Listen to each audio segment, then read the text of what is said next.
បរោះខ្មែរនិងបរោះបរទេសមួយណាល្អជាងចម្លើយយ៉ាងខ្លីគឺតាមប្រភេទមនុស្សមានមនុស្សល្អ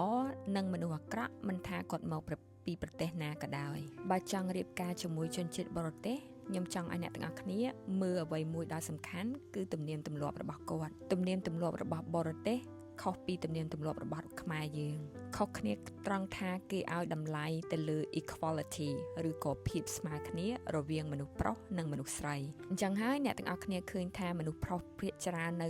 នៅបរទេសគឺគាត់តែងតែធ្វើអ្វីស្មើគ្នាជាមួយនឹងមនុស្សស្រីដែរដូចជាពេលដែលអ្នកទាំងអស់គ្នាលាងចានគាត់បោសផ្ទះឬក៏អ្នកទាំងអស់គ្នាមើលកូនគាត់ជួយធ្វើម្ហូបអញ្ចឹងទៅអញ្ចឹងគាត់អត់ចាំការងារប្រុសឬក៏ស្រីទេសួរថាគាត់ជាមនុស្សល្អឬអត់ប្រហែលជាមិនមែនទេដោយសារនេះគឺជាទំនៀមទម្លាប់ដែលគាត់កើតមកគឺអញ្ចឹងគឺមិនឲ្យអ្នកណាធ្វើការលើសជាងកាត់គាត់ឬក៏ក្រោមជាងគាត់គឺធ្វើការស្មើគ្នាអញ្ចឹងហើយដោយសារទំនៀមទម្លាប់ភាពស្មើគ្នានឹងហើយអ្នកទាំងអស់គ្នាក៏ឃើញថាជនបរទេសភាគច្រើនក៏កាន់លុយរៀងខ្លួនដែរប្តីកាន់លុយតាមប្តីប្រពន្ធកាន់លុយទៅតាមប្រពន្ធសួរថាគាត់កំណាញ់មិនមែនកំណាញ់ទេនេះគឺជាទំនៀមទម្លាប់របស់គាត់ដូចគ្នាហើយទំនៀមទម្លាប់មួយទៀតគឺការឲ្យតម្លៃទៅដល់ពេលវេលា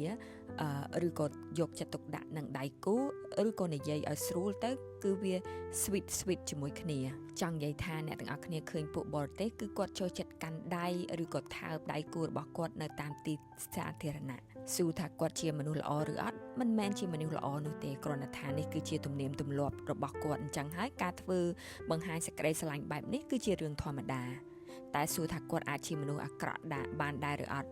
ក៏អាចបានដែរទោះជាគាត់មានចង់និយាយថាអាកប្បកិរិយាល្អក៏ដោយអញ្ចឹងទំនៀមទម្លាប់